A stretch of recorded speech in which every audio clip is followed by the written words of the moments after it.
Ayan, hello po! Welcome po sa inyo. Nakalimutan kong naka-mute pala ako. Nagsasalita ako. Hello po! Please help us share this Facebook Live. So may share button po dyan. Pwede nyo pong i-share sa mga groups, sa Facebook wall po ninyo. A blessed Tuesday evening, huling araw ng Hunyo, and sobrang excited po for our first ever developmental pediatrician guest. Ang dami ko pong natanggap na messages sa Facebook page nag-i-inquire. Yung iba po, nalito na po. Akala po nila DepEd ako. DepEd po ba kayo? Dahil dun sa po. So, ako po ay si Miss Joy. I'm a registered speech language pathologist. And I have accounts in social media sa Facebook po, sa Instagram, sa YouTube at sa TikTok. And gumagawa po ako ng mga ganito, free Facebook live events and mga webinars for the purpose of reaching more families, yung mga nangangailangan po ng services sa community po natin. So kung nanonood po kayo, welcome po ngayon sa first ever kung ito yung first time na Facebook live event ko na puntahan or ma-attendan po ninyo. And please, yun nga po, i-share po, help us by sharing or by commenting. Hello po sa inyo. Hi, Mami! Zil! Hello po. Sorry, kanina ko nga na-realize na nagsasalita ako tapos nakamute pala ako. Joke time. Ayan. So again, these are the services po that I offer if you're looking for online speech therapy and assessment or interested for parent and caregiver coaching and training. Ayan po. I also do private and public school or company trainings po. And last day po ngayon, kung interested po kayo to book a speech and language assessment, and it comes with free parent coaching session. So ngayon po yung huling araw. You can still message po hanggang 12 midnight po ngayon kung sakaling interested po kayo. And ito po, I'm doing free, not free, I'm doing online webinars po or training po para sa mga small business, medium scale business po. If you want to understand better how to create autism-friendly spaces, ganyan po, upskill yung kind ng service or how to manage or how to deal with clients na possible po in the spectrum, ayan. Or yung mga neurodivergent individuals natin, how to best provide services to them. You can send us a message as well. And bago lang din po ito, safe social group. So to help improve your child's language, communication, and social skills. And ito po, it comes with a free screening. So it's open for 3 years up to young adults po. Pwede pong with or without diagnosis. If you're interested to have an exposure for them to do social skills or be in a group. And this will be facilitated by a registered speech language pathologist. Yours truly po. Tapos, you just send us a message, tapos you share your details po, and then, yung naka-discount po kasi is if you pay for 3 sessions po, yun po yung discounted rate. Then, free screening na po siya. So, if you're interested with that, you can send us a message po. And naka-post din po to dun sa page. Also, ito po yung mga events natin for July naman po. So, yan po yung mga free events no na ginagawa ko po. So, like sa this coming Sunday, I will have Doc Gabby, kung familiar po kayo sa kanya. She's making an RSLP and a physician din po that's making content. Mas active po siya sa TikTok. Although meron din po siyang Facebook account nung therapy center niya, which is South Grove Therapy Center. She will share a free webinar talk this coming Sunday po ng 5 p.m. Libre din po yun, parang ganito po. And then on July 11, gagawin ko na po kasing monthly yung free speech and language online consultation. Ito po via Zoom to. So yung nakapaskil po na meeting ID and passcode, yun po yung ginagamit ko for every free consultation na ginagawa. And then on the next day, July 12, Sunday po yun, yung A-team naman po, na ang interesting din po nung topic because yung naimbitahan ko pong guest is my second physical therapist guest, pero may specialization po siya about customized wheelchair. Ang galing. Ang dami po nating matututunan yan. And then may free webinar po ako for supports for high-functioning neurodivergent learner. Kasi medyo marami po ako nakikita niyan actually. Yung mga nagdi-describe sa mga groups na nasa regular school, tapos grade 7, grade 9, yung mga pagganong age na, tapos hindi naman diagnose. Or kung diagnose, hindi naman nagte-therapy, or pwede rin pong graduate ng therapy. So, to learn more how to support individuals like that. And sa July 19 naman po, i-feature po natin si Nanay Laika. She's also a content creator po na awesome mom. Ayan, so save the date nyo po yung mga yan. And then, yan, sorry, eto na yung further details. Sa Sunday po, yan, si Doc Gabby, so excited to have her. Tapos, ayan, yung inulit ko lang actually yung mga nandun. Eto po, pinupost ko po to so kung kailangan nyo po ng info, isave nyo po siya, screenshot nyo po siya, pero pinupost ko siya regularly po para alam nyo po kung interested kayo or baka may kakilala po kasi kayo na gusto lang na magkaroon ng time to consult someone po, registered speech language pathologist. This is a free event po.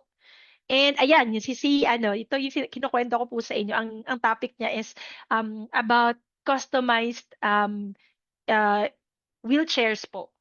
Wheelchair provider. Okay. And ito nga po yung sinabi ko, on July 18, it's a free webinar na via Zoom po. Same po dun sa ginagamit ko and ipapaskill ko din naman po yun.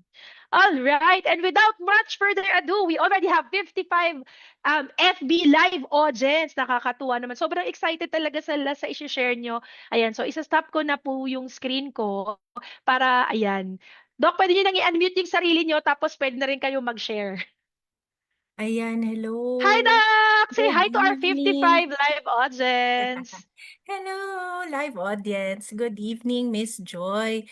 Can I just say na sobrang na-overwhelm ako sa dami ng activities na ikaw ay part of. Isang buwan pa lang yun. So Monthly ko siyang that's ginagawa, Doc. normal for you. Ang Yeah. grabe. No, no, Doc, alam niyo po talaga, to give back, thank you so much for saying yes. And yun nga, sobrang excited ko kasi kayo po yung first ever Oo nga DevPed sa eh. platform ko. Sobrang thank you, Doc. Sobrang thank you talaga. And ang dami talaga kasing naghahanap, interested magtanong, and malaman yung mga sasabihin niyo, Doc. Ayan, sige, go, Doc. Sige. So, ayun, when Miss Joy invited me, I was very flattered kasi nga like she shared I'm the first deathbed. So, I just wanted to keep yung conversation tonight very informal, focusing lang on the most common questions that often get asked or I see doon sa mga parent group chat, no? So just a little bit lang about myself. So I am Dr. Marquez. So yung maiden name ko, Campuzano. So maybe my previous patients know me from that. So yung background ko, why I went into DevPed, started as early as college. So I had like two very pivotal experiences nung college that put me on the track to Dev. The first was my thesis was on deaf in the workplace. So I learned how to do FSL, uh, una as a Galing. hobby, tapos naging instrumental siya dun sa thesis. And the second was a SPED 101 elective. So I think because of those two experiences, talagang I set my mind on working with special needs kids. So parang formality na lang yung med school, tsaka pediatrics Galing. residency. So I'm also a mom of three maharot kids. So they're actually all pandemic babies. Minsan nagugulat sila. No, I often get families who say maybe the delays are because of the pandemic. And I agree, but also raising three kids during the pandemic, not very easy. So professionally, yung affiliations ko are very konti lang compared to my other DevPed colleagues. Precisely because I'm balancing no motherhood and my work. So kailangan walk the talk, 'di ba? Being present in their early years is very critical. So I practicing here lang where I live, so in Plaridel, Bulacan. And then my other main center is QC, Quezon City Kabahagi Center, which is actually LGU. So ano yan, no balance billing, indigent QC citizens talaga yung kanyang patients. Ano ba? Yan. So like I said, I wanted to focus on yung frequently asked questions. So usually, ano ba yung normal na development? What is development? So development and learning are dynamic processes. So ibig sabihin, laging nagbabago, laging nag-evolve. So development is always the interplay between the child's biological characteristics and their environment. So each shapes the other. Hindi siya nature versus nurture, it's in the interplay. So ito, I think you've already heard from previous guests ni Miss Joy, yung mga usual domains na ine-examine namin kapag may evaluation o motor or movement, language, yung both yung naiintindihan or receptive and expressive o kung paano tayo magsalita or magpakita ng communication natin, cognitive skills, how we make sense of the world around us, and personal social. So, self-help skills like tracing tulad ng nasa larawan or play and interpersonal skills. So, like I said earlier, development, lagi ang interplay ng nature and nurture. So, I know medyo hot topic ngayon yung incidences of school violence. And commonly nakikita ko yung mga question na natatanong under the comment section is, why? Why did the child do this, etc. And they're blaming everyone. No? Nagiging political, it's the games, Mhm. it's the parents, but it's actually very complex, no? Many things. So, individually, sinasabi natin, genetics, temperament, or yung how of personality. So, even among siblings, like my three kids, kahit parehas, I'd like to think parehas kami ng parenting for all three of them, but because they have different temperaments or personality, we need to adapt din the way we parent to each of them. Antenatal and perinatal factors, mamaya, i-mention ko yan ulit. And syempre, yung biological na capabilities niya, kung may impairment siya, kung chronically ill siya, nai-impluwensyahan nun ang development ng bata. And then for environment, yan yung madalas nga nakikita natin ngayon. Social media, family, poverty, that's a very strong risk factor, no, for poor or problematic development. And if we can see, no, double arrow, ibig sabihin each influences the other. So even though I as a parent, no, have my individual characteristics, I'm also influenced if, for example, all of my friends do gentle parenting or I am a solo parent with no support. So ang dami pong mga factors na that can intersect to produce, no, the child's development as we see them. So ang hirap sagutin lang ng mga tanong na parang minsan pagpunta pa lang sa clinic, pag-upo nung bata, wala pang what's your name, ano pong problema 'to? Parang hindi naman Mhm. po puwedeng gano'n lang namin kabilis no malaman 'yan. Kasi lahat 'to through our history, we also, get to discover. So like I mentioned with the previous slide, early experiences shape our brain's development. So alam natin na so let me explain muna yung dalawang images na 'to na very overused 'no sa aming mga lectures. So the one on the right 'no, it shows the time period of synapse formation o yung pag-connect, pag-make ng connections ni brain. So kung titignan natin yung pinaka-peak 'no ng synapse formation when the brain is most actively making itself is in the first 2 years of life. So definitely anything, any event from the time of conception, nasa tiyan pa lang ni mommy hanggang sa unang 2 taon that affects the child's biology, no? Yung kunwari, he or she was raised in a neglectful or abusive household, all of those things that interfere with the developing brain can impact the trajectory that comes after. So, yung proof niyan, yung image dun sa left. So, para siyang comparison of two brains. Yung nasa left is a normal 3-year-old child. And then dun sa right is a brain of an orphan. So, from Russia ata or Eastern Europe na extreme neglect kasi definitely siguro sa mga orphanages at that time wala naman silang one-on-one no adult to child ratio, so walang humahawak or siguro kahit umiiyak siya minutes or hours pa bago siya ma-attend to, so that's neglect. And we don't know whether this child, the one on the right, started out with this brain at birth. But eventually, because deprived po siya with sensory experiences na kailangan ni brain para mag-develop normally, kaya ito yung kinalabasan. So, developmental disability, no? It's actually just a rehash of what I described earlier. But developmental disability can present as delays, but they can also present as regression o yung pagkawala ng developmental competencies in any domain, any or multiple domains. So, commonly, siguro, I just assume na one of the common questions that we get is, ano ba nangyayari sa developmental assessment? Bakit ang tagal? Bakit mahaba yung pila?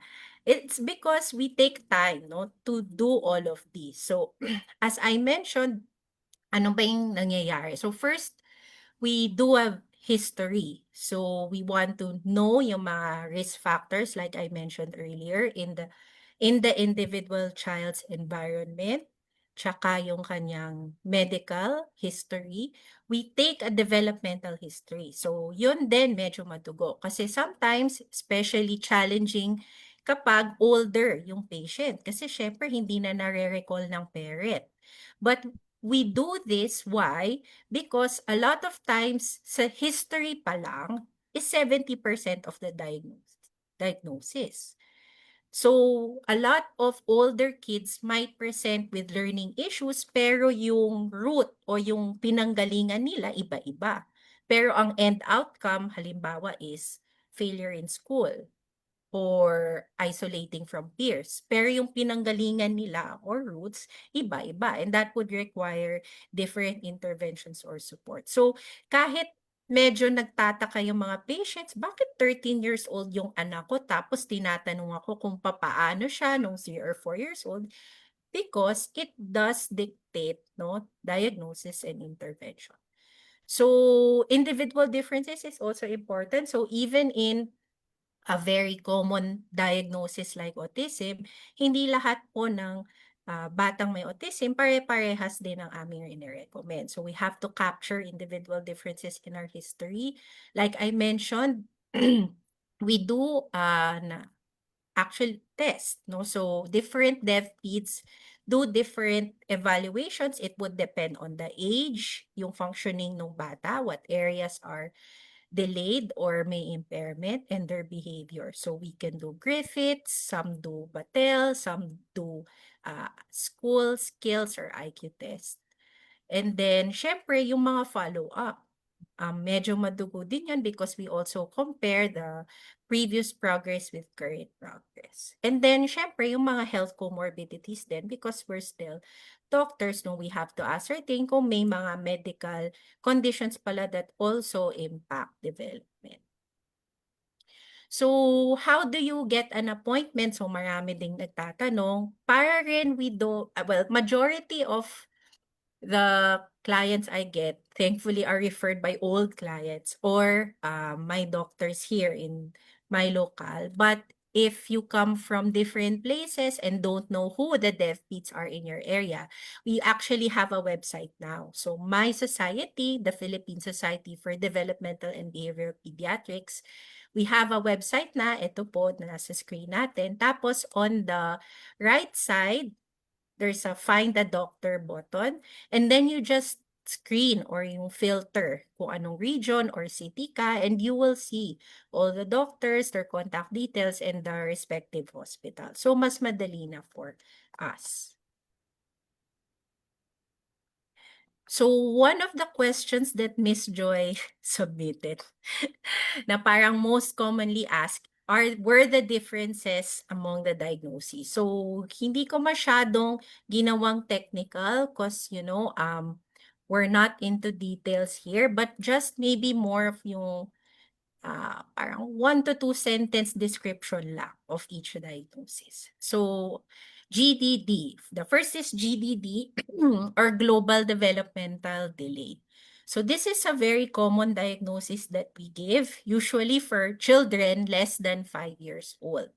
So it's a general term or we use when there are at least 2 areas of development that show delay. So pwedeng social, emotional, and language, or motor and cognitive skills, if they show delay, 2 to 3, 2 or above 2, then the term is global developmental delay. The causes are diverse. Ibig sabihin, hindi mutually exclusive ang global developmental delay and autism or global developmental delay and ADHD. That means the provisional or temporary diagnosis of GDD can eventually evolve into autism later on. Diba? So as I mentioned kasi earlier, dynamic yung development. Sometimes when patients or families see us, the child is very young, 1 year old, 1.5. Sometimes tapos presenting halimbawa with speech delay, tapos ibibigay na history ng family, very typical, pandemic, hindi masyadong lumalabas, wala masyadong nakakausap, walang kapatid. So you have to really wonder, and then when you see or observe that child, bukod sa language delay, meron ding social, emotional, or yung social communication difficulties. Hindi masyadong tumitingin, mahirap kunin yung attention. So sometimes well, personally, I give the benefit of the doubt, especially if the parents are convinced or tell me that it's a lack of social opportunities.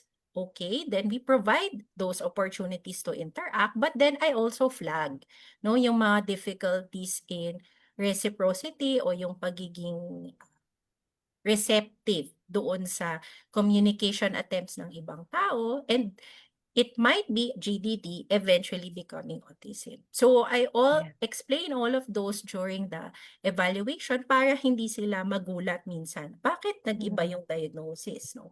It's Mhm. actually an evolving. Sige, go Yeah. ahead, Miss Yeah, Jo. Doc, thank I you think, for highlighting it kasi nag-post din po ako niyan about yes. parang like getting an idea what parents think about kung nami-misdiagnose ba, possible ba siya. Tapos upon learning yung mga responses po ng parents, no, I think it's more of minsan pag hindi po clearly napapaliwanag or baka na-overwhelm yung parent during the assessment. 'Di ba, Doc, syempre, daming ginawa, daming tinanong, tapos biglang at the end may diagnosis. Tapos parang feeling ko baka din partly kahit pinaliwanag ng DepEd, overwhelmed na, overloaded na yung mga parents, hindi na-absorb lahat ng information. So gusto ko nga rin pong i-take yung opportunity na ang ganda po ng pagka-highlight sa evolution na sinasabi nyo nag-evolve, dynamic po siya. Ibig sabihin po, ito pong pinaka common na binibigay, global developmental delay, may chance pong magpakita siya Magbago later pa. on.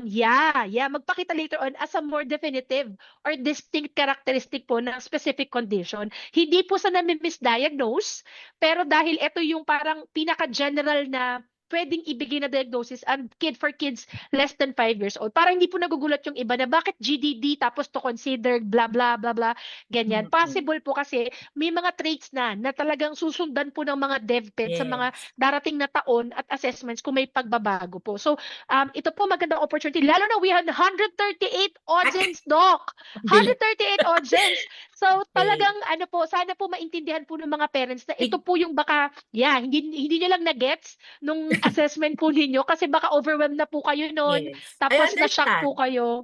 I Mhm. understand. So, even when it's the second or third visit, I always revisit the diagnosis because I've had, I think, more than 5 or 10 families tell me na yung unang visit, minsan they have to deal pa with the first, parang bagsak. Parang, ano sila, no, wala ng dugo, natulala. No? And then months after pa nila talaga napoproseso, tas ang daming tanong, usual na mga tanong na ideally sana nasagot nung first visit. So, sometimes kaya rin delayed yung follow-up visit, hindi lang dahil dun sa haba ng pila namin, pero yung proseso ng pag-accept and Yes, Doc. eventually parang realize ng parents, it takes time. Tapos Mhm. ako, for me, I don't, even yung ruling out any one diagnosis, I don't do that, especially for younger kids or even 5 to 6 yung nagsastraddle. Kasi, for example, I had a 13-month-old patient. Ibig sabihin, sobrang baby pa na ang complaint was di pa naglalakad. So technically, 'di ba, pasok pa naman dun sa window or range ng normal walking ability. Pero what caught me there, bukod sa parang hindi pa nga siya naglalakad, were a lot of sensory processing difficulties.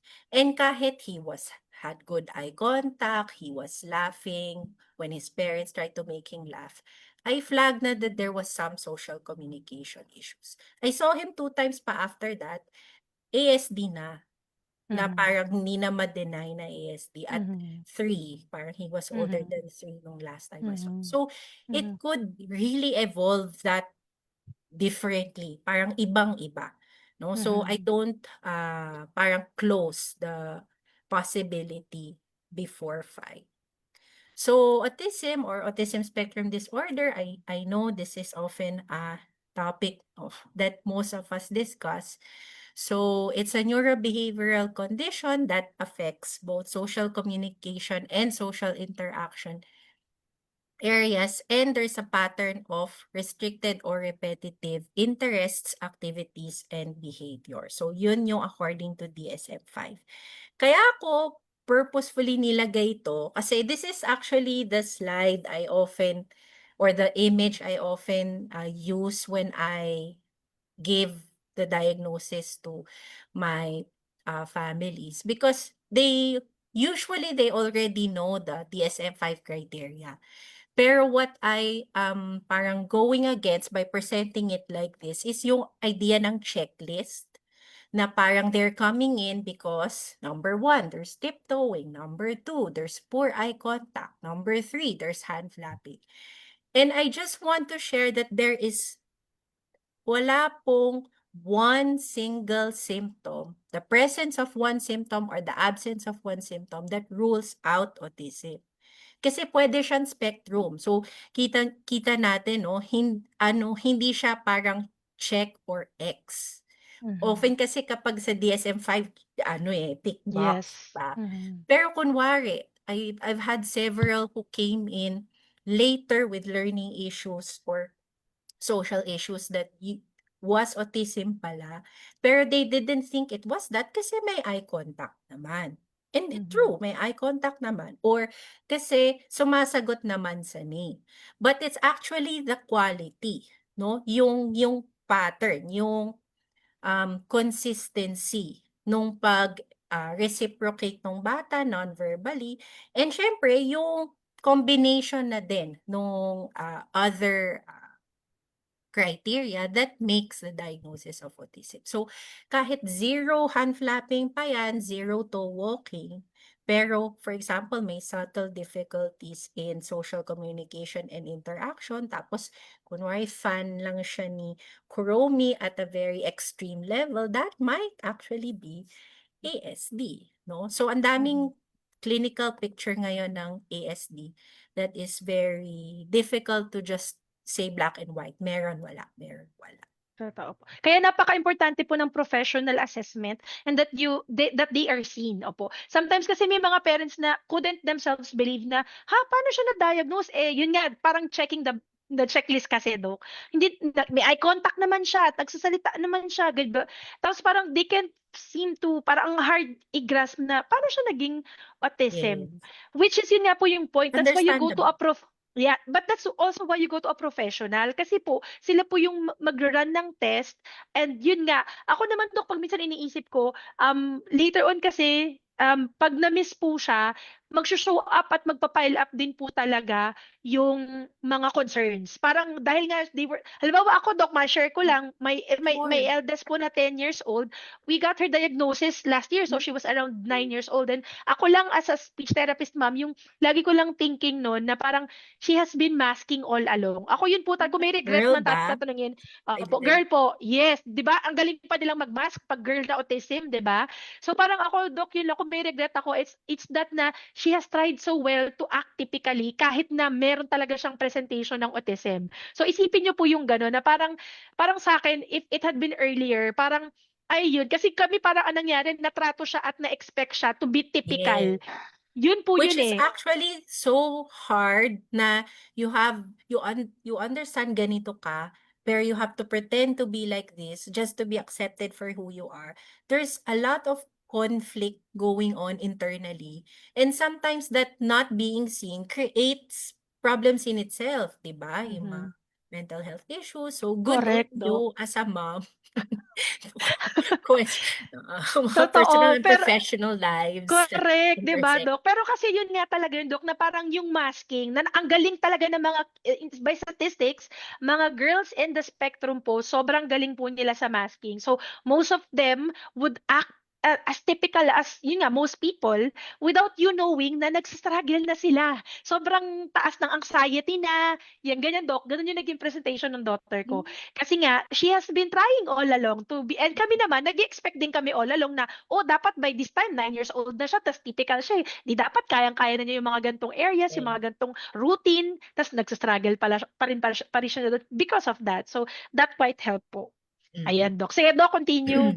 Ang interesting talaga. Before I forget, naalala ko lang kasi actually that realization has been come late into my practice. Kumbaga sa actual practice ko na encounter 'no, yung masking 'no, higher functioning individuals. Tapos merong isang, siyempre mga lived experiences. I like reading about experiences of actual people on the autism spectrum, and some adults would say, instead of asking daw about these, no, red flags, kasi lalo na pag adults, no, they would not present typically at all. Kasi kumbaga, they've had a lifetime of learning how to cope with their challenges. Siguro dapat daw ang tanungin, how many coping, parang kunwari, magtatanong lang ako sa waiter na mali yung binigay mong order, pwede bang pakipalitan? That very simple thing, parang very simple act on us na hindi mo iisipin. We don't think about that at all. Paglapag pa lang, "Uy, mali, pakibalik." 'Di ba? Without thinking. But for some on the neurodiverse, not necessarily ASD, and that would require a lot of overthinking, a lot of internal rehearsals, Oo. etc., that they have perfected over the years just to be able to adapt. Mhm. I Dok, ang can galing nung imagine. example, pero ang ganda ng example niya kasi ganyan na ganyan daughter ko, Dok. At Uutusan mo lang siya to be independent. Ganyan.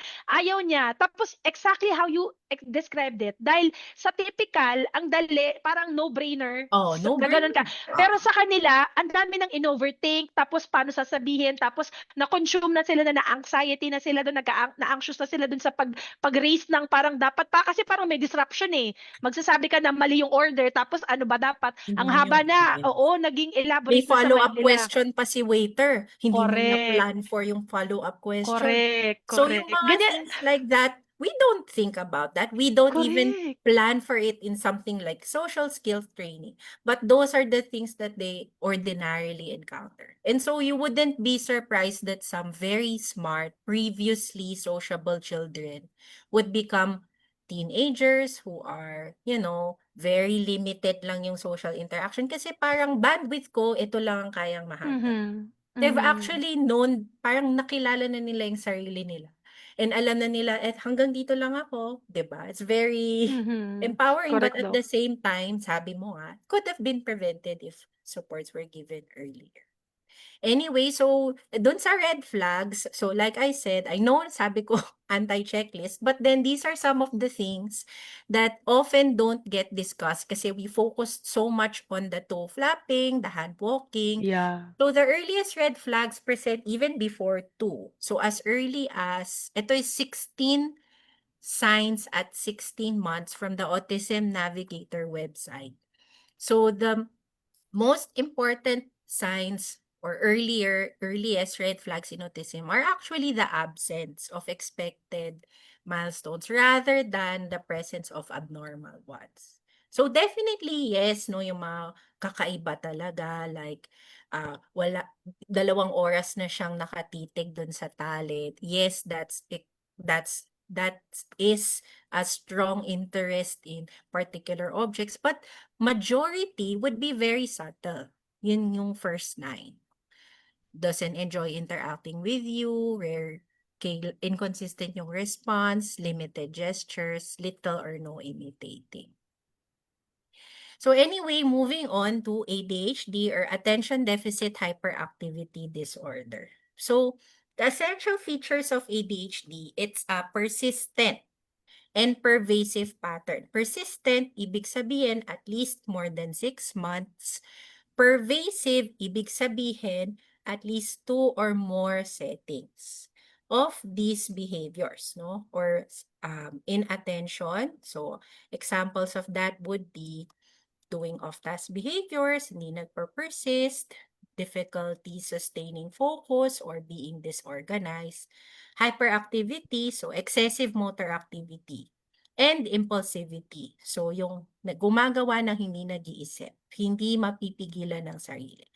And then ang common question kasi, and I understand this even from co-pediatricians is, these are all typical toddler behaviors or behaviors at least in the younger kids. And I do tend to agree because you cannot make a toddler sit, 'di ba, for 10-15 minutes. Mas magwo-worry pa nga ako kung hindi sila gumagalaw from the chair ng ganong katagal. Mhm. But ang thing that makes these behaviors cross into disorder from typical behavior are these things, no? Yung context.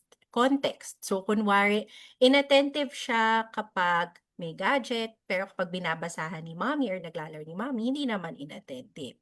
So, that's typical. Pero kung kunwari, inattentive, 6 years old or 7 years old, sa class for just one activity, hindi niya matapos-tapos, then that could be a problem na.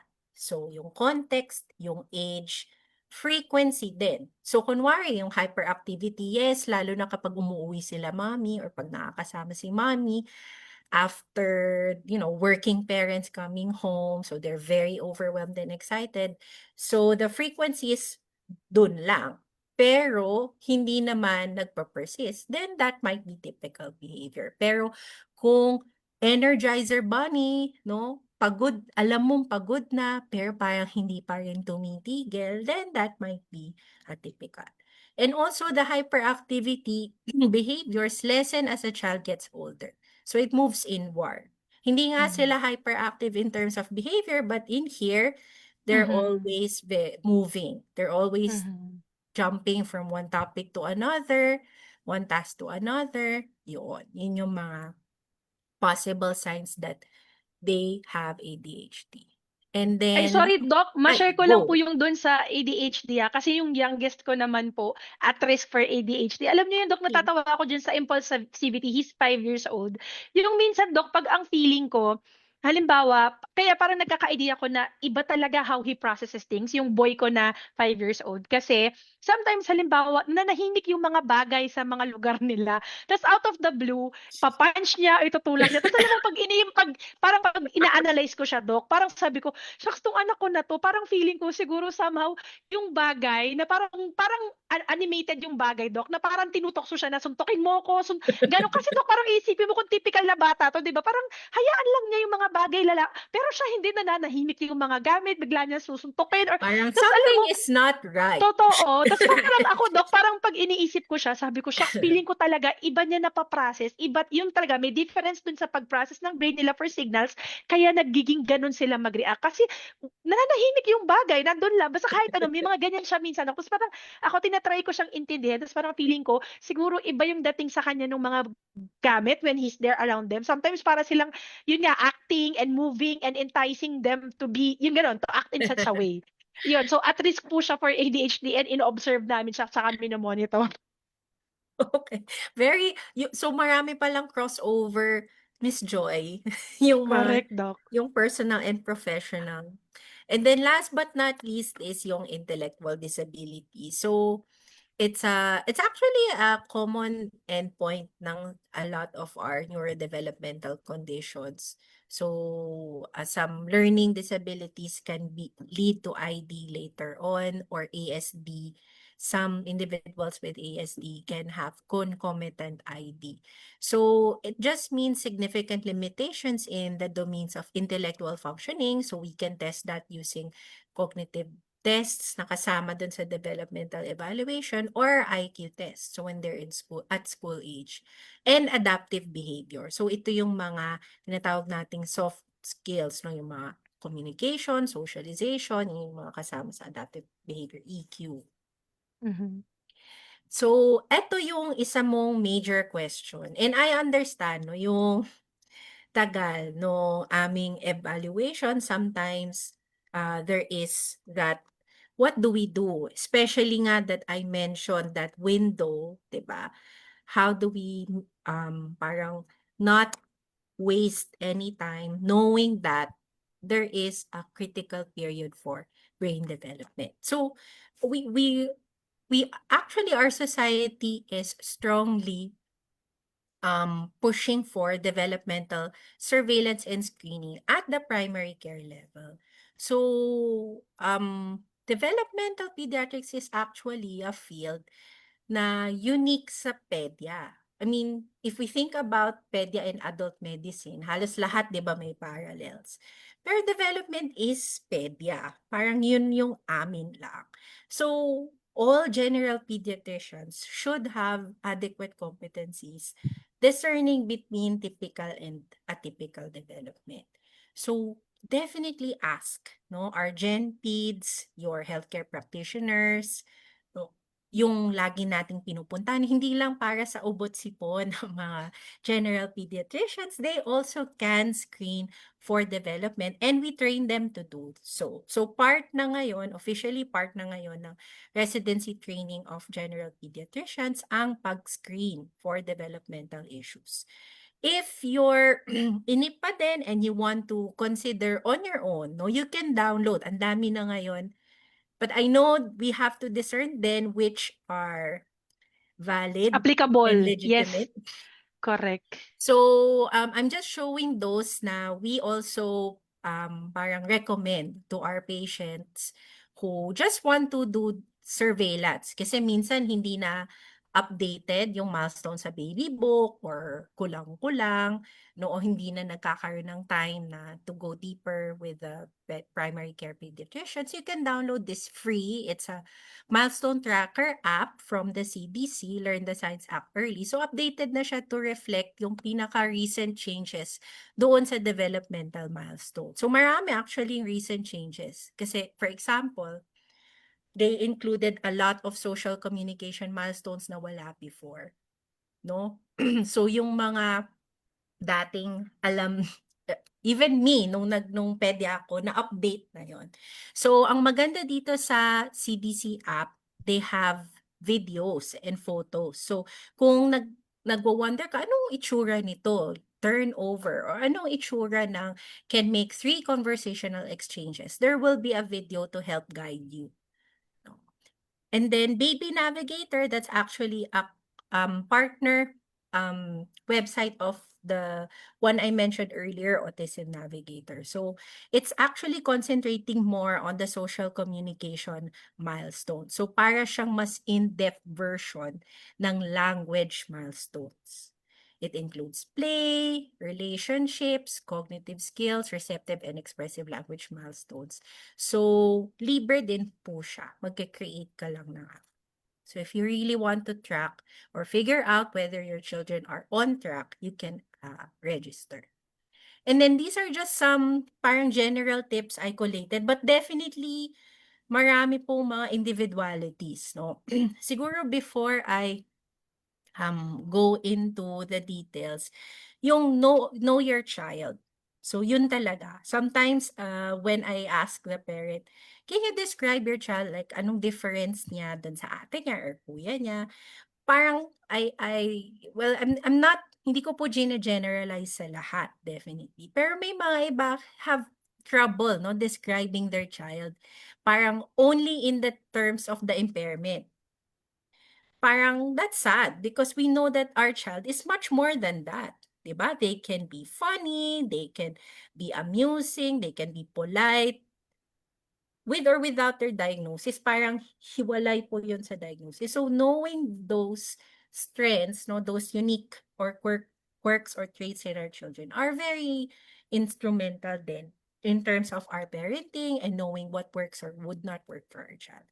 So I just focused on actually more on language, but a little bit lang on behavior. So language development supports So alam naman natin 'to, kinakausap dapat natin ang anak natin. Talk to and talk with the child. So there's been a lot of um previous, I know, advice about screen time. They're saying that screen time affects language, and yes, it does, both receptive and expressive language skills. And not only of the child, but also screen time use of the parent. So we have to understand na when we think about language development, hindi lang naman yung bata mag-isa. I mean, on my own, I can develop language. You always have to have a language partner. So if that language partner, aka yung mga adults po sa bahay, are not available because they're preoccupied, then definitely may factor yun. And we cannot say kasi wala pong kapatid or kasi walang ibang bata. Surprisingly, it's the adults who it's just the presence of one responsive adult to the child that facilitates language development, provided syempre wala talagang neurodevelopmental or biological impairment. Hindi actually kailangan ng ibang bata, especially in the first 2 to 3 years. So what kind of language support am I talking about? So examples lang to. I'm sure Miss Joy bilang SLP, you've mentioned this before. You want parallel talk, ayan. So describing their actions, basically para kang narrator ng iyong anak. So you're describing, sinasabayan mo yung ginagawa nila, or ine-expand mo yung sinasabi nila. And then important yung waiting. So I noticed this also, and I find this amusing kasi it gives me insight into the family I'm seeing. Kunwari pakikinggan ko yung mga conversation nila sa waiting area. And yung pinaka-common na naririnig ko that they rehearse with their child is color. Hindi ko alam kung ba. What color is this? What color is that? What color is... Isip ko, ah, connection ng color sa language. I guess that is like one of the most accessible, no, na. But the thing is, when it comes to language, especially those who require modeling para mas ma-develop yung expressive language skills nila, mas maganda yung si like literal sina-scaffold mo lang. So imbes na parang Q&A, mas maganda na sinasabayan natin. Kunwari nakita natin nakatingin siya sa toy. Oh, you want that teddy bear? Teddy bear wants to be your friend? So para mo siyang dine-describe, nilalagyan mo ng subtitles yung actions niya, yung facial expression niya, yung gestures niya, and then always the waiting. So minsan din I notice, especially I think because I'm there, that they want their child to perform. Perform for the doctor, ganyan. Parang, Mm. alam mo yan, di ba? Di ba alam mo yan? Ganyan. Okay. Ano. Tapos Correct. I tell them to wait, because a lot of the times, especially when I'm after like a natural language sample, it will come when they're ready, or sometimes parang they're looking at our faces, or pinuput pa lang nila yung words nila together. So they need that pause then to be able to parang prove to themselves that I'm doing this. No? And that kind of reward to them, hey, I did it on my own. It's actually motivating to continue the interaction or the language. Then books, no? Books, especially in the very first few years, yung mga rhymes, no? And this, I think, is also impacting yung reading. Alam naman natin, may reading crisis tayo ngayon. Yes. Bukod sa hindi na uso ngayon yung magbasa, no? Yung maraming sounds that we make while talking, medyo namamuddle na, or we rush through things, everything is 10 seconds, so wala nang attention properly devoted to the sounds of words, the difference in the sounds of words that are actually pre-reading skills eventually. And then never punish or shame. So we also don't want the practice of language stimulation to be something that they fear. No? Natatakot, kailangan takutin para magsalita. Why don't we don't want communication to be something again that is as pressure filled as school or what. We want them to be motivated to communicate because they enjoy communicating. And then gestures or using of visual. So I'm a big reader, no. I'm very into book readers kami all. Kaya we really introduce books very early. So kahit parang, Dok, pinupunit lang niya yan or nilalawayan lang niya, kinakagat niya. But eventually the kids would really, they pay attention to the pictures. They enjoy the sounds that we make when we say the words. And then yung act of this, shared attention yan. So even in my families with autistic children, I tell them it it might be difficult in the beginning kasi hindi nila naiintindihan what this is for. But once they understand, lalo na those who are visual learners, who recognize objects versus the names of the objects. Books are like a window to language that they don't otherwise have if they have difference in auditory processing, etc. So, Doc, medyo mag-disclaimer lang ako dito, no, I na go. yeah, that it could even be more harder po kapag naunahan po tayong mag-introduce ng screen time at a young age. Like imagine nyo po kung less than 1 year old po, tapos nandyan na po na minsan nasisimulan ng mapanood sila nung, syempre ang una natin, nursery rhymes, mga educational, parang wow, nice, 'di ba? Pero again, kung iisipin nyo po, yung very strict po na recommendation po ng American Pediatric Yes. Association kung tama, American Doc, is Academy of Pediatrics. ayun. Ayun pala. So, thank you for the correction, Doc. Is no zero screen time Zero from screen time for 0 to 2 2. and big. Yeah. Yes, 'di ba? So, pero kung kayo, isipin niyo po 'yun kung yung anak niyo po ba ay nakapanood na o may a few minutes nang na harapan ng screen, 'di ba? Na para manood ng educational content and nursery, and then you'll think about bakit ang hirap i-insert ng books. Yes, Kasi true. ang fast-paced po 'di ba? At a very young age na hindi pa nila napaprocess, and they see colors and they have sounds, 'di ba? And their brain is not yet ready for that. Pero fast-paced na. Mm, Tapos isipin niyo po kung mas patahaba pa ng pahaba yung exposure niyo as time goes by po, 'di ba? Kaya din magiging mahirap yung struggle ng introduction ng books, kasi kung i-compare mo siya sa isang gadget na ang daming ganap versus a book, ayun nga po. yes. Talagang lalo pang magiging challenging for them to appreciate what a book is, kasi naunahan na sila nung ganong setting, 'di ba? Yun din po, Dok, yung pinapaliwanag natin kung bakit ang hirap po ng danger na na-expose earlier ang kids sa very fast-paced activities or anything on the screen. Kasi iniisip nila yung real time ng buhay or lahat could be That changed in a is normal. yeah, That yeah, is the na-swipe. norm Correct, Doc, versus 'di ba? real life na parang bakit ang bagal? Bakit Mhm. bakit ganito? Ba't hindi ako dapat nag-iintay? And we think Correct. that kids are parang siya yung may kasalanan, pero we forget that we are the ones creating the milieu or kumbaga yung norm na ikakasanay ng kanilang mga utak. Yeah. So yung Opo. sinasabi nga nila na continuous partial attention. Your brain is not ever pausing to focus and refocus kasi every 2 or 3 seconds, swipe, swipe. May kid na rin Yeah. akong sa book magsa-swipe. Sabi ko, hindi. Okay, sino-wipe niya yung page ng book. Oo. Pero 'di ba, yun po yun na parang minsan natutuwa tayo na, "Ay, ang galing, na-discover niya agad, marunong na Empathetic. siya."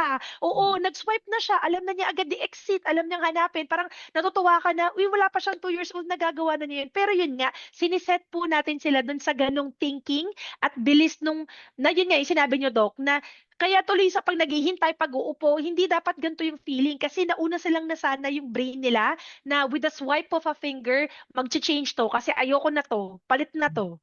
'di ba? So yung danger po nun. So pag-isipan po natin 'yan kung tayo po ay may mga kids na younger than 2 or even before kung na-expose sila earlier, bakit tayo nagsa-struggle kasi yun nga nakapag-adapt na rin po yung brain. 'Di ba sinabi niyo kanina, Doc, 0 to 2 yung pinaka peak ng Peak. mga development ng lahat sa sensory, sa emotions, sa lahat sa learning nila. Mm. And then, we also have to consider, no, ako bilang parent, I don't really also want to parang make it immediately doom, parang gloom and doom na 'pag na-introduce. I tell them, there you can always cut back and it Mhm. won't really parang hindi siya mag-withdrawal symptoms or kung magiging upset man yung anak natin. Kids at this stage, they're very resilient. Deprive them of these gadgets for a week. They will forget na it's always there. Siyempre, yung discomfort lang natin. So, minsan I also recognize why we tend to resort to this. Kasi tayo din mismo, sabi mo nga, naiinis or hindi makapag-antay yung mga bata kasi nasanay sila na everything is easy. But it's not just them, it's us.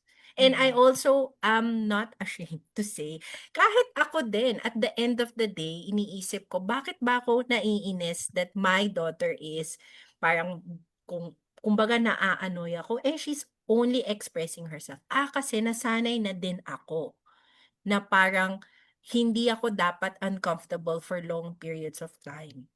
But that's parenting. So Mhm. sometimes Correct. our kids will be upset and they have a right to be upset. They won't die from Mhm. crying. So we shouldn't give in to think na eto lang yung solusyon. No? Mhm. But it's hard, honestly. True. It's True, hard, Doc. especially for those with no support, no? 'Di ba? Correct, Doc. Single No mom, single support, solo parents. parents, yes, or kaya multiple responsibilities, mga sandwich Mhm. generation. And then, eto din, I also show this to my families. Language support pa rin tayo. I show this to my families who will say, but attention, hindi kasi nga ako pinapansin. And I understand, parang, di ba, paano ka makakatungtong sa first rung ng language stimulation if he doesn't reciprocate or hindi man siya aware na nandun ako. So, dito pumapasok yung sinabi ko earlier na knowing our child. Kasi alam mo kung ano yung gusto niya, kung ano yung hindi niya gusto. And sometimes ma-matter din na hindi lang tayo yung nagpipilit ng activity, pero pinapansin natin ano yung gusto niya. Ay, gusto niya dinosaur. Gusto niya bubbles. So we follow their lead. We encourage reciprocity. So ano yung reciprocity? Ibig sabihin exchange.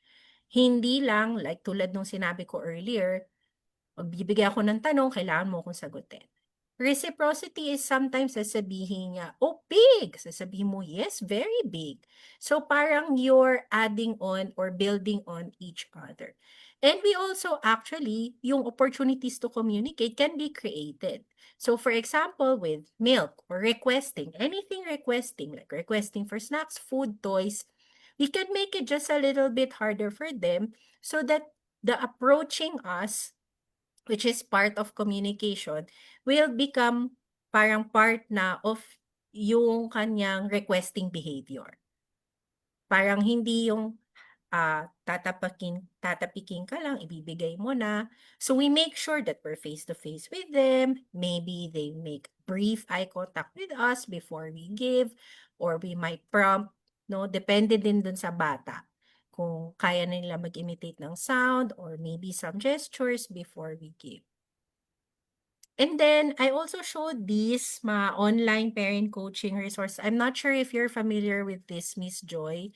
So, Nakita ko na 'to, may nag-refer din po na OT nga po yeah. dito, Doc. Oo. So, si Help is in Your Hands, it's from UC Davis. Parang kineate nila mga parenting modules na are the building blocks of social communication. So, attention to people. So, increasing communication and then joint activity or shared routines, tsaka learning. So, it's very simplified in a sense na um, only yung core principles like, o yun, following your child's lead, determining position, how do you get over yung mga sensory issues. And they present videos as well. Para hindi lang teaching, there's also showing. Tapos ito, that's the WHO module for caregiver skills training for children with developmental issues. It's for ages 2 to 9 years old. And actually, merong pong ongoing research ngayon to translate this into Filipino Ang para galing. it will be much more translation and validation. So it will be much more accessible, especially to those who are in far-flung areas, no, hindi po sila talaga naaabot regularly, no, ng mga therapists. So this can be also a resource. Kapag natapos na yung validation, etc., our society will definitely Share. publicize it or share it. Tapos for behavior naman, medyo ang dami kasing ang lawak ng behavior, no? Yes po. And 'pag sinabi kasing behavior, puwede yang iba yung principle sa toddler, sa preschool. Ay, i-time check mo ako, Miss Joy, ah. Ay, okey lang po. So Okey lang, Doc. oo. So, ako basic principles lang is, structure, especially in the early years, so in the, toddler and preschool years. So, all children need structure, hindi lang children with diverse needs. So, structure means predictability, consistency in the daily routines, having rules. No? So, hindi lang rules na nalalaman lang nila kasi na-break na nila, pero rules that we introduce. Ano yung dapat na gawin? So, instead of just saying, no jumping, we say, jump outside, 'di ba? Or no shoes in the house, or "Wag kang lumayo sa akin." Say, "Walk beside mommy," or "Hold mommy's hand."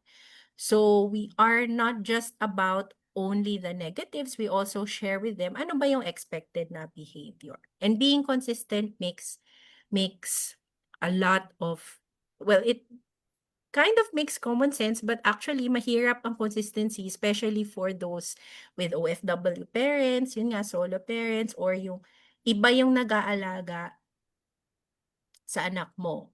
Like grandparents might have a different set of rules or might have different idea about when to use gadgets as mom and dad. So that creates confused messaging for the children. And then, no, I think this is my last slide for behavior because I didn't want to talk too much about behavior dahil nga masyado malawak. That relationships are building blocks. So, hindi siya a touchy-feely thing. It's actually, it's literally, no? And I'm realizing now na napakahalaga ng ng attachment, no? In terms of um our children's behavior. And the earlier that they know that they have a secure attachment with their caregivers, kahit hindi biological parents. So, ano yung ibig sabihin ng secure? Yan. Safe. So, they feel safe kasi you're predictable, you're consistent parent. They feel seen. Ibig sabihin, they know that they are loved for who they are, hindi sila shame, etc. And soothed. So, yung regulation, I'm sure regulation malaking deal din yan Topic. for OTs and speech therapists. So, alam nila that when they're distressed, ang magmi-meet sa kanila is calm and comfort. So, with co-regulation, they will learn then to manage their own difficult emotions when that time comes.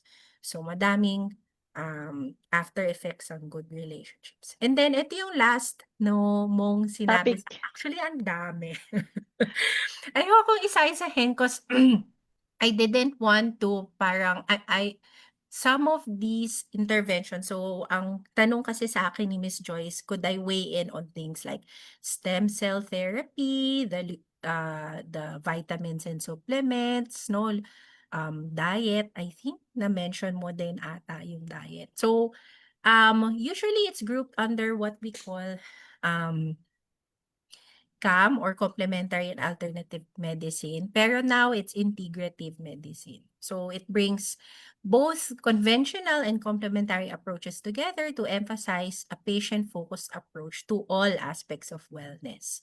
So, ang general principles kasi na we have to remember is kailangan safety first. So, maraming mga, I think maraming mga unconventional or alternative interventions that have not safety profiles nila hindi gano'n kaganda, 'no? So, we have to be aware kami as clinicians, pros and cons 'yan. So, for example, hyperbaric oxygen, I think that has, may mga dangers na document for use of that. So, ang modicum is siyempre safety first, tapos less is more.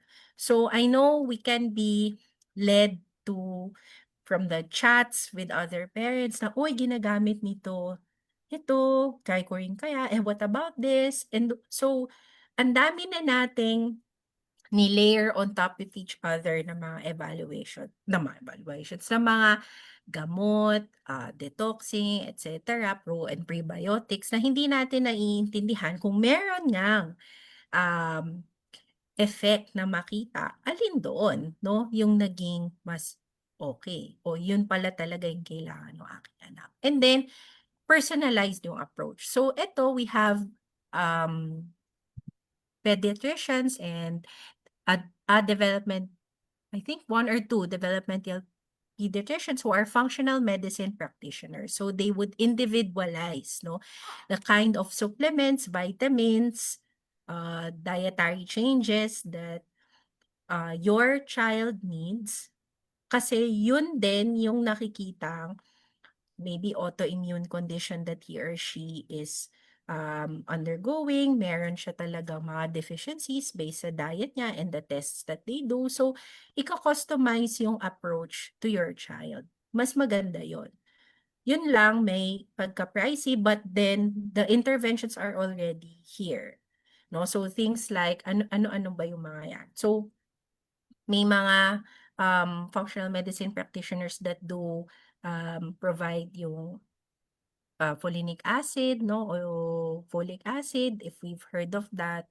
Meron din po yung mga vitamin supplementation. So it's not just the often mentioned vitamin D and DHA, but there are other vitamin deficiencies, maybe removal of some toxins, environmental toxins that are present in our individual child and their environment na na-detect when we did the lab tests for both blood at saka sa even fecal, no, tests that can detect the presence of these toxins. And then siyempre manage expectations. So we know na hindi naman cure ang ating outcome o yung desired goal. No, we want our child to have good health, to enjoy the best quality of life, to be free from pain. If, for example, it was a gut issue that giving these vitamins or prescribing this diet made them even better in function because of that. So we have to manage expectations and we do that again in an individualized way. So mahirap talagang parang biglang mag-weigh in lang just because someone asked, "Is this okay?" No? So eto, this is from our textbook si Feldman. So it's just the level of evidence of different integrative interventions, so mga pro and prebiotic, yung mga exclusion diet, no? So it's mostly level B and level C, moderate to weak recommendations. I'm not sure methyl B12, actually mas mataas yung recommendation niya. Hindi, personally, hindi pa ako nagbibigay. Folinic acid, yun yung minention ko. And then vitamin D3, so specific to D3 and omega-3. So that's level B and C. And then yung mga ibang. Ito si sensory integration, feeling ko kaya yan level B kasi yung definition din or how the ano to? The yung ginamit nilang evidence is konti. But yun. And oxytocin. Don't know why. Yun. Ay, Yan, ang wala ko na galing! na-miss. No, Ayan. no, Doc. Pero Doc, magfa-follow up lang ako kasi may mga iba pa pong nagtanong na medyo standout. Halimbawa si Sir Bren po, ang Okay. ating reading specialist po, nagtanong Ay! lang po siya ng kung meron po bang specific signs sa autism na parang automatic, ire-recommend niyo sila for psychologist or CBT intervention? May gano'n ka bang parang tips or Wait. So ang tanong is what kung may conditions autism, of hindi po, kung may signs po sa autism na parang 'pag nakita niyo 'to, ay re-refer ko na agad 'to for psychologist or for well, iyon. yung we do refer to the psychologist for many different reasons, no? So it's not just for CBT. No? So for example, we would refer to our colleagues in educational psych to do a profile. So yung parang mas comprehensive na battery ng cognitive strengths and weaknesses nila, especially kung magfa-factor to sa paggawa ng IEP. We don't Okay. do that often kasi bukod sa may kamahalan, Mhm. no, yung parang time points na I think it is most beneficial is yung mga transitions, no? So kunwari, yun nga, entering into elementary or moving up into secondary school. And then in terms naman of mga mental health aspect ng mga psychology. So CBT, yes, may mga hindi lang autistic individuals, no? Even those with ADHD or actually ang requirement lang naman ng CBT is yung language level. Siyempre yun yung challenging kasi Yes the po, language kailangan. level has to be at a certain parang they're able to be Responsive po ta's self-aware. ma-process nila. Yes, Oo, Doc, so yung ma-process. metacognition nila o ano ba yung Yeah. metacognition? Being able to think about how you're thinking. So Mhm. even some adults don't have that skill. Correct, Pero Doc. magugulat ka, that skill can already be um parang nurtured as early as preschool, no? 6 or 7 Totoo, years Doc. old. Ano yung parang pwede nating gawin? Kasi it helps regardless whether you'll be needing CBT later on or hindi, is actually reflecting. You think that Mhm. was you think that was good? How did you think that you did? No? Mhm. About reflecting about their own behavior, reflecting about their own performance, reflecting about others. No? What they read, what they viewed, no? Mhm. So being able to take an objective stance, hindi lang led by emotion lagi. Naku, Correct. pag puro Totoo. social media. Bakit mo siya gusto? Kasi gusto ko lang. Kasi Mhm. Correct. Doc, may nagtanong, ano pong Ay, idea ninyo about regression? What's your thoughts or what can you say to clarify about regression? regression is a pattern of the development na parang aberrant or kakaiba. So regression is loss of previously acquired skills. So kung general na regression, actually any regression at any point in the developmental period is abnormal. No, kasi if we think about sa adult, 'di ba stroke yung iisipin mo. So that can also be true for children. May developmental regression pattern in autism na kunwari yung unique sa autism like 30% or about a third of those diagnosed with autism have a pattern of regression. Pero wala siyang correlation to kunwari final prognosis. Like, were those kids who were autistic and had regression, ang testing ba nila when they were much older was lower than those who didn't have a pattern of regression? Wala namang correlation. Pero regression at any point is something that you need to consult kahit sa neurologist. So may regression na, for example, ay neurodegenerative neurodegenerative condition pala. So may mga Mhm. metabolic conditions that can present with regression. Kaya mahalaga yung mga newborn screening, et cetera, kasi puwedeng regression, developmental regression yung presentation. Siguro, Doc, medyo parang nagiging confusing siya kasi Ay, sometimes, Doc, no, Doc, yung ibig ko sabihin sa regression, kasi sometimes, Doc, pag ginagamit siya in the sense na nag-regress, halimbawa, Doc, ito yung common example ng okay, parents, ha, sige, kaya na niyang context. sabihin niyang colors Nagagawa na niya yan. Tapos parang after 2 months, hindi na siya nagsasabi ng Okay. colors. Ayaw na niya. In that Usually way. ganyan. Okay, Opo, Doc. sorry. Usually ganun yung na-observe ng parents. Kaya halimbawa, sumasagot na yan ng mga WH questions eh. Tapos biglang after 2 months, ayaw na. Hindi na mo na siya matanong. Di mo na siya, ayaw na niyang sumagot. Tapos yun parang automatic, ay nag-regress ba siya? Ay may regression ba siya? Yun, Doc. Because yeah, okay. So the way that you thank you for explaining the context. So the way that you explained regression in that sense is not the way I defined it dun sa earlier response ko. So in general lang ha, development is not always very smooth upward progression. So may mga periods na you have a lot of milestone achieved, tapos pwedeng plateau o pwedeng parang akala mo yung nalagpasan niyo na, nagiging problem pa ulit. Even in typical development. So example niyan, sleep. Ayan, yung mga sleep. So akala mo okay ka na, wow, sleeping through the night na si baby. Tapos may period na, oh my gosh, gising na naman siya ng gising ulit. So yung um when do we question whether this regression is clinically significant or hindi? So for example, it's temporary or there was a known parang precedent. So for example, the sleep regression might have been correlated with a change in the sleep patterns of the adults for that child or naglipat sila ng bahay, something like that. So the regression in behavior is actually a reaction of the child to the change in the environment around him or her.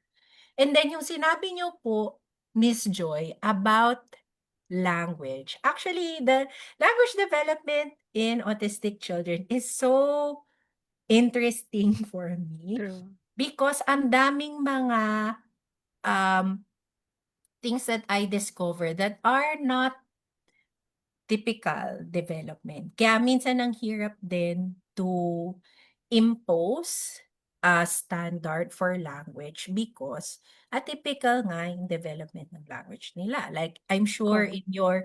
in your industry yung parang sinasabi nga nila na gestalt. Naku, may nagtanong din diyan Tama? kanina, Doc. Opo. Natawa din ako Baka dun sa tanong. mas marami kang mako-contribute dun na parang ako and this one you can weigh in after kasi siyempre real mo 'to. Yung parang tayo 'di ba kasi logical, start from words, build on it, tas nagiging sentences. Pero yung mga Gestalt processors baliktad, parang minsan Yeah. they memorize the whole and then as they realize the meaning of individual parts, umiiksi yung sinasabi. So to a parent, that would look like regression. Ang daldal Mhm. niya dati, ngayon hindi. Pero Oo. actually, inside, what is happening is baliktad. He's now Mhm. acquiring siyempre kasi hindi naman lahat ng language milestones, especially sa receptive, is something that we can see with our eyes or they can prove with their words. Kasi ang dami ngang unusual in the way that their senses are organized or Mhm. kung paano sila nakaka-receive and interpret ng messages. So, minsan hindi mo nakikita yung progress but it's there. Because for Correct. example, mas marami na silang naiintindihan pero mas konti yung sinasabi nila. Correct. Thank Parang you, Doc, for gano'n. dahil nabanggit niyo yan, naalala ko yung nagtanong kasi ang tanong niya, Doc, Ako yung sino nag-touch. daw bang dapat na mag-diagnose? OT, ST, or DevPed pa? Ah, DevPed ba? About Gestalt language processing. Ayun. ah, So ako naman, on my field, and bilang sa area talaga namin, sa SLP talaga, lumabas yung concept ng Gestalt hmm, language processing po, no? So yung pagliliwanag natin na hindi po kasi diagnosis yung Gestalt language processing, it's mm, a kind of processing that a person mm, can have. So mm, nagagamit lang siya kasi ngayon mas nagiging evident po na mas maraming in the spectrum na lumalabas, they are Gestalt language processors as compared before na lahat tayo at lahat ng alam lang natin ay analytical, which is yung sinabi ni Doc.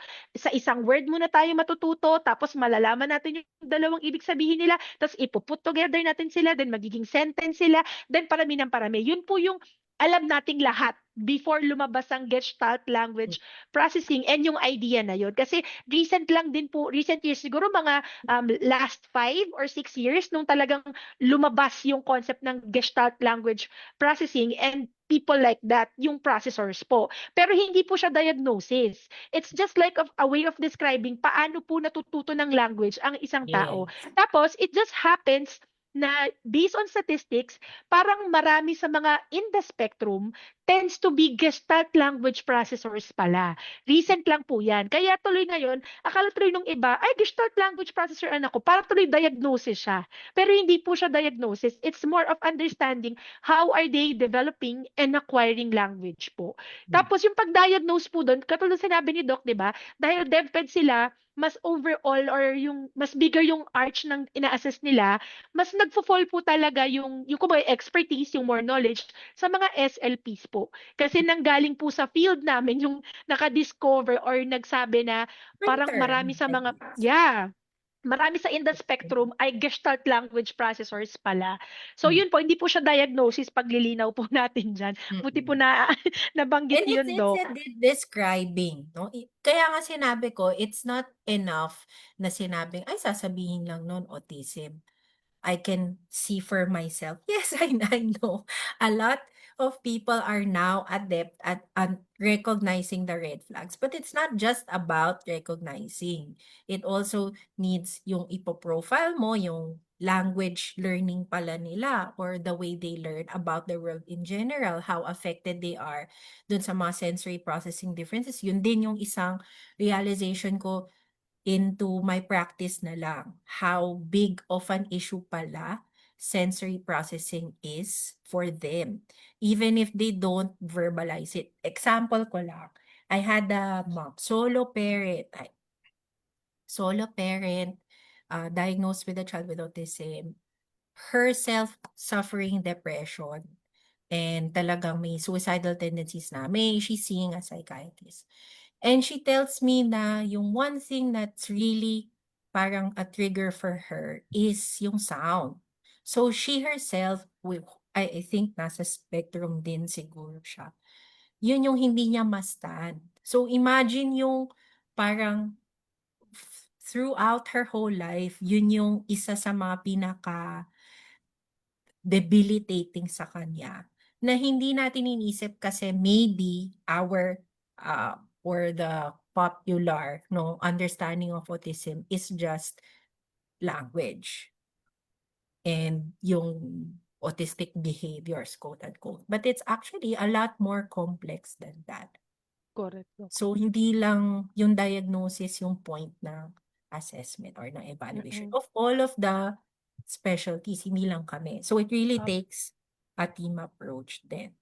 Opo. And May in time. line of yung yun time, Doc, kasi may mga nagtanong nung una, sapat na bang makadiagnose yung assessment na 30 minutes tsaka 1.5 hours? Hirap Nagulat ako. magsalita.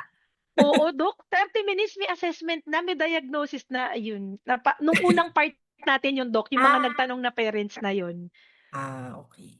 So, I cannot speak for other personally, yung pinaka parang and I understand yung parang burden din on us kasi sometimes we feel like there's a bottleneck for services because we can't get to diagnosing everyone who needs it at fast enough. But ideally it's like an hour, no? Unless, for example, known na, like may mga information na acquired prior to the intervention. So sometimes it's yun lang, Mm. mabilis. Like sa QC, I Apo, do 1 hour. Kasi ang apo. madami eh. Yes po. Doc, ito Pero, pong second go. sorry, continue. Kasi Yeah, po, Doc, wala ang na. tanong lang niya is, need daw po ba talagang every 6 months ang follow Ah, consultation sa DepEd? Yun po, in line to so, sa dinidiscuss nyo. Oo. So, the interval of follow-up would depend din kasi on the age of the child, the diagnosis of the child, and yung symptoms. So, sometimes may mga kids ako or families that I request to see a little closer than the usual.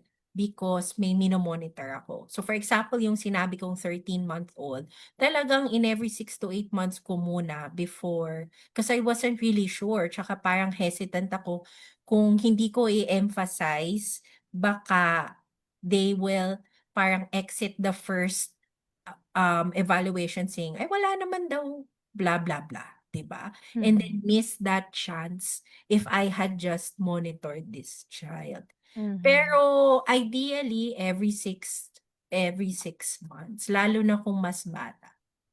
For Mhm. older kids, puwedeng mas matagal na yung interval. Again, unless may parang Concern. behavior issues or Yeah. concerns na they want monitoring more closely. Yes.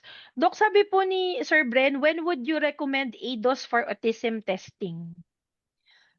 So it's individual decision din, 'no? Personally, may ano yan, may several criteria ako. So kunwari, I myself, lalo na 'pag older, so ayan, older, medyo unsure na yung family dun sa early developmental history, pero based dun sa presenting concerns, you are suspecting na baka ito yung condition na meron ng child. And then, for example, he or she scores quite typical dun sa typical cognitive, no, language skills, pero feeling mo may mga social communication, social interaction impairments na mahirap ipalabas 'pag one-on-one interview. Kasi you remember masking, Miss Joy. Correct, correct. So, I would have, oh my gosh, yung mga ibang sobrang talino, sabi ko parang mas mataas pa ng yung IQ ng batang ito kaysa sa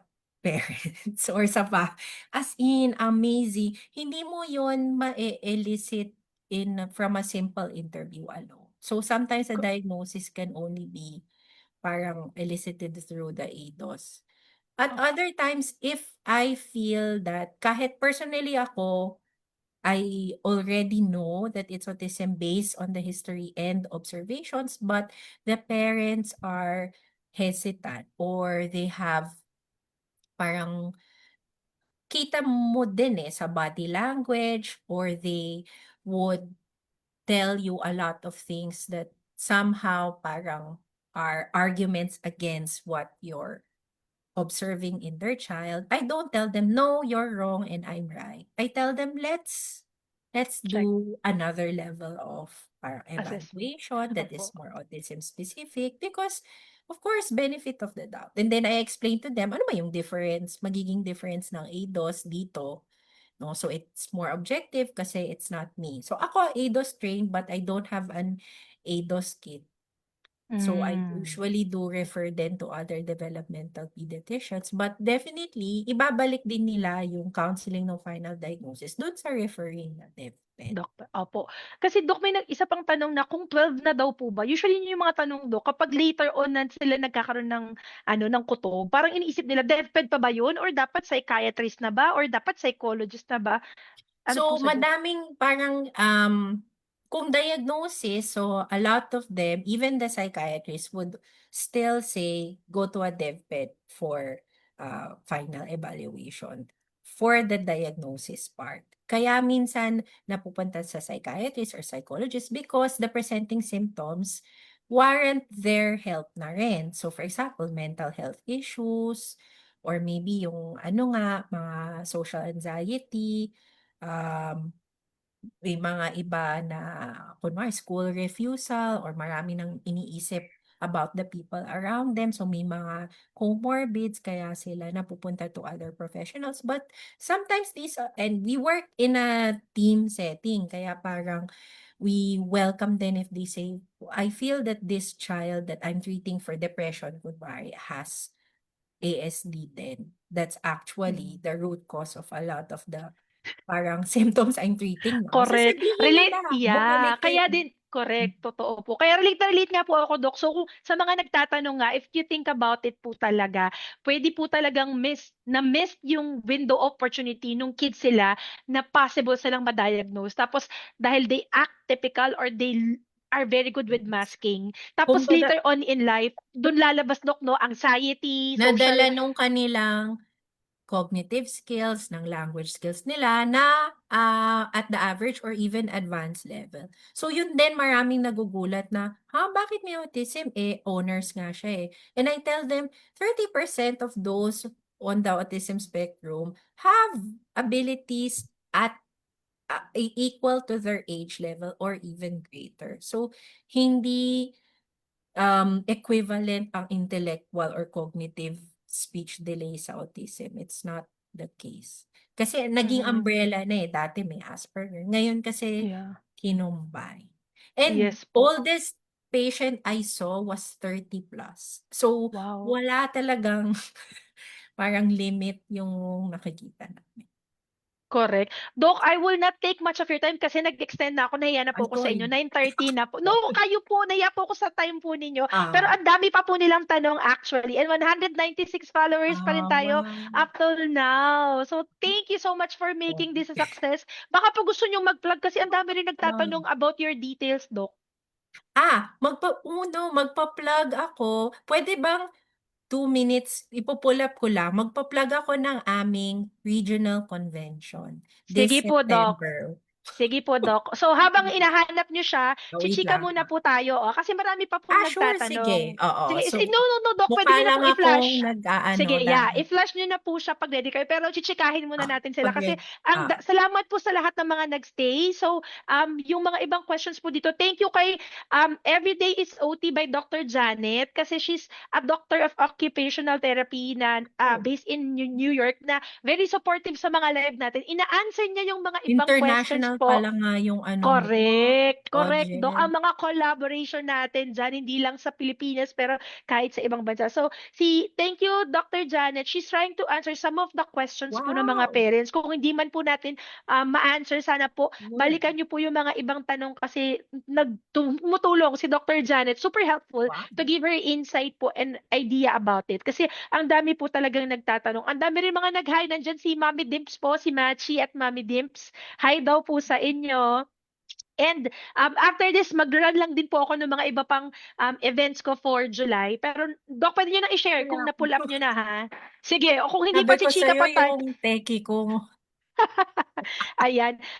May mga nagtatanong din, yung iba pong hindi ko nabasa, medyo individualized kasi po yung tanong. Like, halimbawa, Ay, yung oh, Sige po, yes. nagtatanong kung halimbawang sapat na daw ba naka-SNED na one-on-one tapos nag-lesson sila sa OT. Yung mga ganong ideas po Ay na, oo, mahirap o, sagutin. oo, kasi ang dami pong factors behind it na parang Mm. dapat tanungin muna. So, ang hirap lang magbigay ng on the spot na ganong idea. Pero kasi parang, I guess, kung practicality po yung tinatanong, kaya nagbawas sila ng OT. Pero at least may kind of support pa rin po na natatanggap naman po. So pakibalikan na lang po yung mga iba kasi sumasagot po si Dr. Janet. Naging guest ka rin po siya. So meron din po siyang webinar Oo, na nasa YouTube na pwede niyong sige. mabalikan. Even, yan, Doc. Ay, nice. Pwede niyo pong balikan tong episode na to. Ipopost ko po sa YouTube channel ko na Miss Joy SP.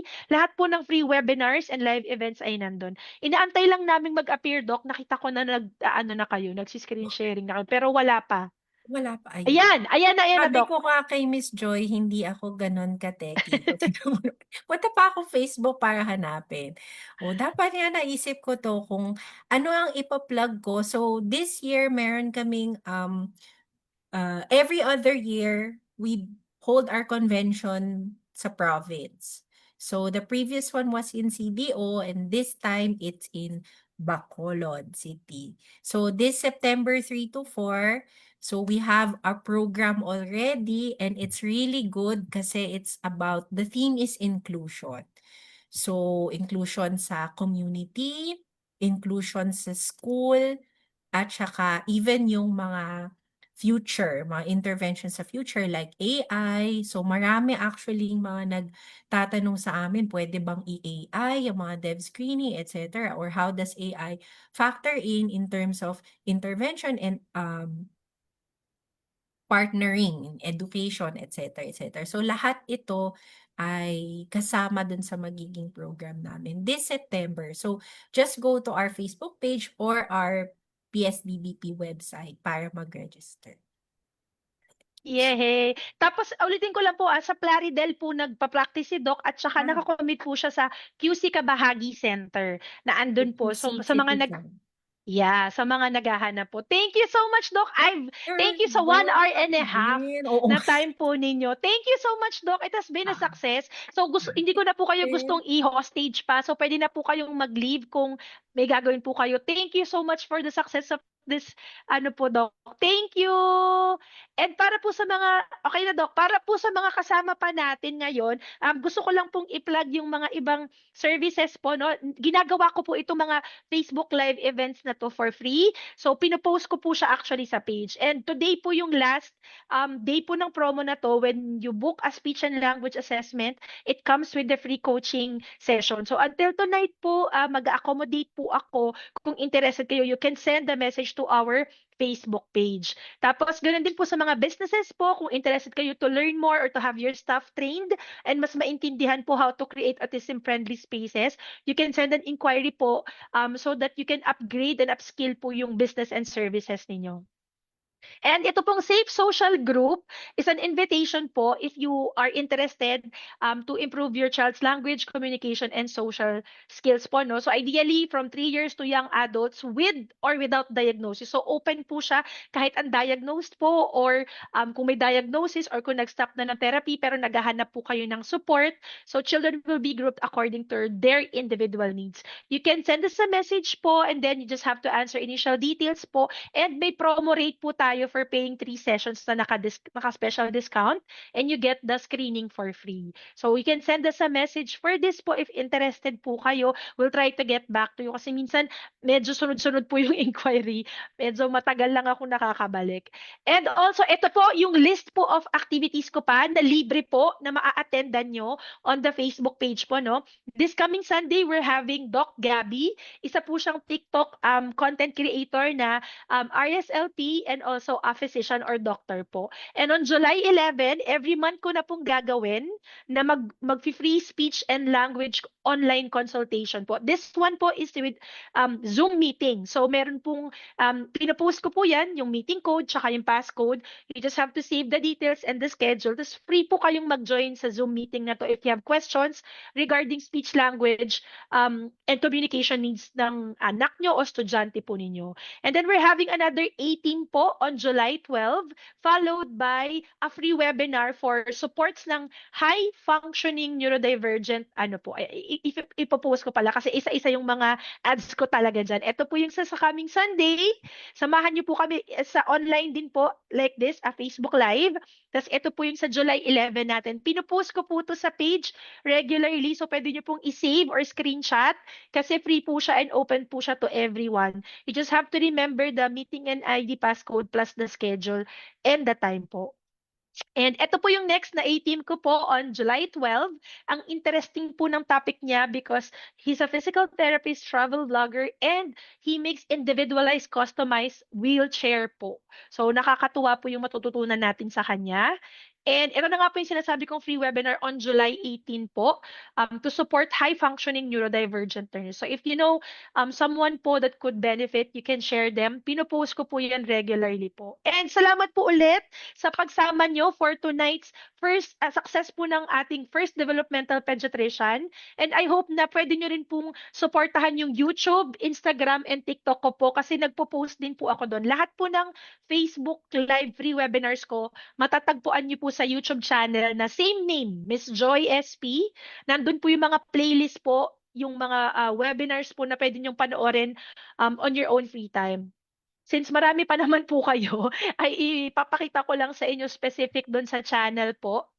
That when you go to my page, ayan po, share ko yung screen sa YouTube channel natin para hindi kayo malito kung paano ba hanapin ang mga free webinars po natin.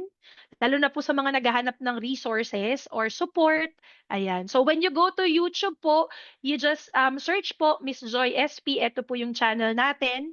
And pag clinic nyo po siya, ito pong playlist, nakasort na po siya. So, ayan po yung playlist na lalabas. Ito pong extra joyful sessions, different webinars po siya and collaboration. And then dito po sa RSL Peeps Collab, andyan po yung mga puro speech language pathologists na nagbibigay ng free webinars, tips, and talks. So meron po dyan home therapy activities, home activities for speech therapy with teacher Alisa Nicole Uy or the Sleepy SLP. And meron din po dyan for early intervention, si Teacher Susie po. Ang dami po naka-compile po dyan, 12 videos in total. And then I have my free webinars from when I started po in 2024. Naka-upload po. Ang pinaka ini-advertise ko is understanding neurodiversity. So, parent-friendly po yung pag-approach ko po ng pag-discuss dyan. And then under 18 po, ayan, si Doc Janet yung naka-post dyan. Yan po. Dito rin po mag-fall under itong video natin for today with Doc Camposano. So, mapabalikan nyo po siya dito under A-Team. And then, sa Neurodiverse Minds naman po, kung naghahanap po kayo ng inspiration, other families to relate to, andyan po yung mga ini-invite ko pong parents po and families po to share their journey. So, you can really subscribe po and balikan nyo po yung mga free webinars po natin dyan. Salamat po ng marami sa mga nagstay. So, you can send us a message po sa Facebook kung interested po kayo. Have a blessed evening po, and let's welcome the second half of 2026 with hope and inspiration po. God bless everyone po. Bye!